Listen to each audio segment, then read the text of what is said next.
Hello दोस्तों, स्वागत है आपका स्टडी नॉन स्टॉप में। दोस्तों, इस वीडियो में हम डिस्कस करेंगे 2 मार्च के सभी इंपॉर्टेंट करंट अफेयर्स और इस वीडियो के लास्ट में मैं आपसे 2 क्वेश्चंस भी पूछूंगा जिसका आंसर आपको कमेंट बॉक्स में बताना रहेगा और आप इस वीडियो की पीडीएफ इस वीडियो के डिस्क्रिप्शन से डाउनलोड कर सकते हैं। तो चलिए शुरू करते हैं। पहला प्रश्न है, हाल ही में कौन अंतर्राष्ट्रीय क्रिकेट में 500 छक्के लगाने वाले पहले खिलाड़ी बन गए हैं? तो हाल ही में अंतर्राष्ट्रीय क्रिकेट में 500 छक्के लगाने वाले पहले खिलाड़ी बन गए हैं क्रिस गेल।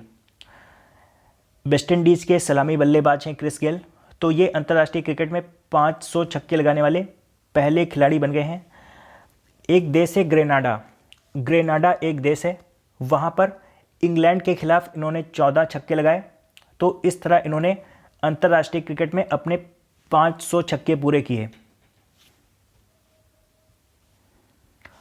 अगला प्रश्न, हाल ही में कहां पर अंतर्राष्ट्रीय डिजिटल स्वास्थ्य संगोष्ठी का आयोजन किया गया? तो हाल ही में अंतर्राष्ट्रीय डिजिटल स्वास्थ्य संगोष्ठी का आयोजन किया गया नई दिल्ली में और इसका उद्घाटन स्वास्थ्य और परिवार कल्याण राज्य मंत्री अनुप्रिया पटेल ने किया। अगला प्रश्न, भारत ने किस देश के साथ कर और बैंकिंग मामलों पर सूचना के आदान प्रदान के लिए एक समझौता किया है? तो भारत ने कर और बैंकिंग मामलों पर सूचना के आदान प्रदान के लिए एक समझौता किया है ब्रुनेई के साथ। और यहां पर बात हुई है ब्रुनेई की, तो ब्रुनेई की राजधानी है बंदर सेरी बेगवान।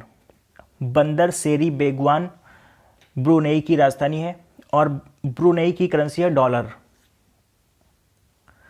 अगला प्रश्न, हाल ही में किसने विज्ञान और प्रौद्योगिकी के लिए शांति स्वरूप भटनागर पुरस्कार प्रदान किए? तो हाल ही में विज्ञान और प्रौद्योगिकी के लिए शांति स्वरूप भटनागर पुरस्कार प्रदान किए प्रधानमंत्री नरेंद्र मोदी ने। प्रधानमंत्री नरेंद्र मोदी ने 24 विजेताओं को शांति स्वरूप भटनागर पुरस्कार प्रदान किए।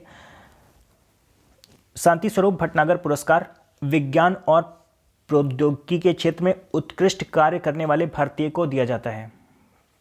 तो इस बार 24 लोगों को प्रधानमंत्री नरेंद्र मोदी ने नई दिल्ली में शांति स्वरूप भटनागर पुरस्कार प्रदान किया है।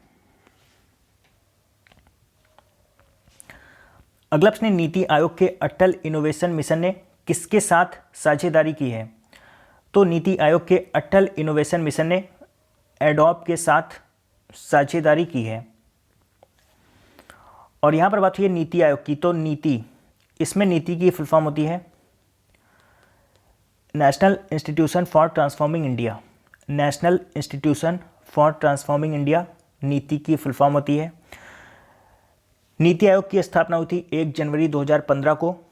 नीति आयोग का मुख्यालय है नई दिल्ली में और नीति आयोग के अध्यक्ष भारत के प्रधानमंत्री होते हैं, यानी कि प्रधानमंत्री नरेंद्र मोदी नीति आयोग के अध्यक्ष हैं और नीति आयोग के उपाध्यक्ष हैं राजीव कुमार और नीति आयोग के सीईओ हैं Amitabh Kant.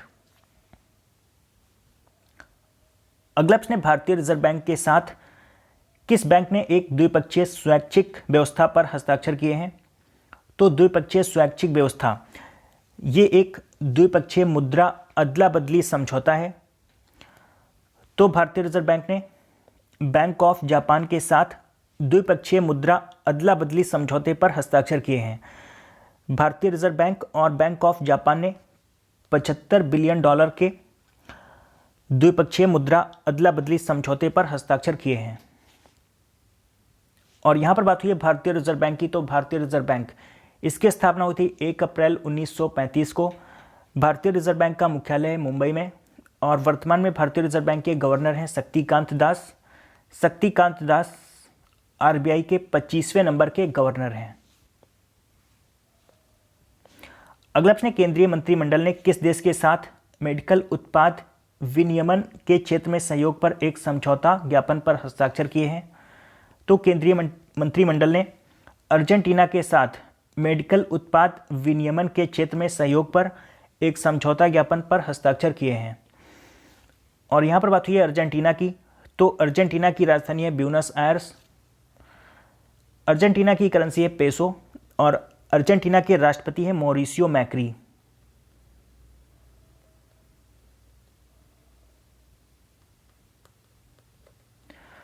Mauricio Macri Argentina के राष्ट्रपति हैं और अभी कुछ दिन पहले मॉरिसियो मैक्री भारत की यात्रा पर भी आए हुए थे। अगला प्रश्न है, आयुष मंत्री श्रीपद येसो नाइक ने कहां पर राष्ट्रीय यूनानी चिकित्सा संस्थान की आधारशिला रखी? तो आयुष मंत्री श्रीपद येसो नाइक ने गाजियाबाद में राष्ट्रीय यूनानी चिकित्सा संस्थान की आधारशिला रखी है। ये जो आपको इमेज में दिखाई दे रहे हैं यही है आयुष मंत्री श्रीपद येसो नाइक। तो इन्होंने गाजियाबाद में राष्ट्रीय यूनानी चिकित्सा संस्थान की आधारशिला रखी है। अगला प्रश्न है, शून्य भेदभाव दिवस यानी कि जीरो डिस्क्रिमिनेशन डे कब मनाया गया? तो शून्य भेदभाव दिवस मनाया गया 1 मार्च को। शून्य भेदभाव दिवस, इसको मनाने का उद्देश्य है दुनिया भर में लोगों द्वारा किए गए भेदभाव के मुद्दे का समाधान करना। तो ये 1 मार्च को मनाया जाता है और पहली बार ये 1 मार्च 2014 को मनाया गया था। और इस बार के शून्य भेदभाव दिवस की थीम है, शून्य भेदभाव दिवस 2019 की थीम है act to change law that discriminate. ये इस बार के शून्य भेदभाव दिवस की थीम है। एक बार मैं फिर से रिपीट कर रहा हूं, act to change law that discriminate. अगला प्रश्न, इस्पात संयंत्रों के प्रदर्शन में उत्कृष्टता के लिए 25वीं प्रधानमंत्री ट्रॉफी कहां प्रस्तुत की गई?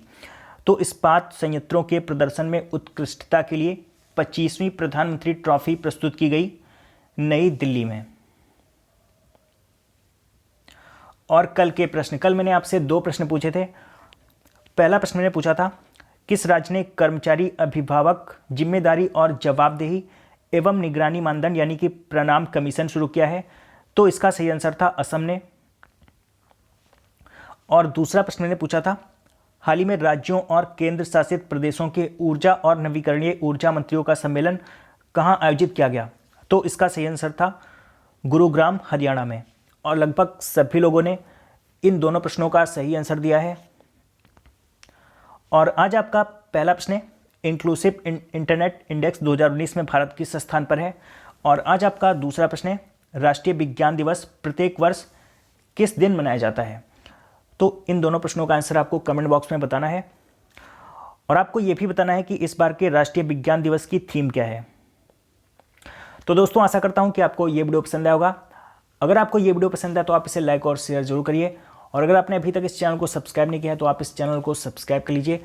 मैं करंट अफेयर्स के वीडियोस हर रोज सुबह 4 बजे अपलोड करता हूं, तो आप चैनल को सब्सक्राइब करके नोटिफिकेशन बेल को ऑन रखिए, जिससे मैं जब भी वीडियो अपलोड करूं उसका नोटिफिकेशन आपको मिलता रहे। तो दोस्तों, मिलते हैं कल सुबह, तब तक के लिए goodbye and take care.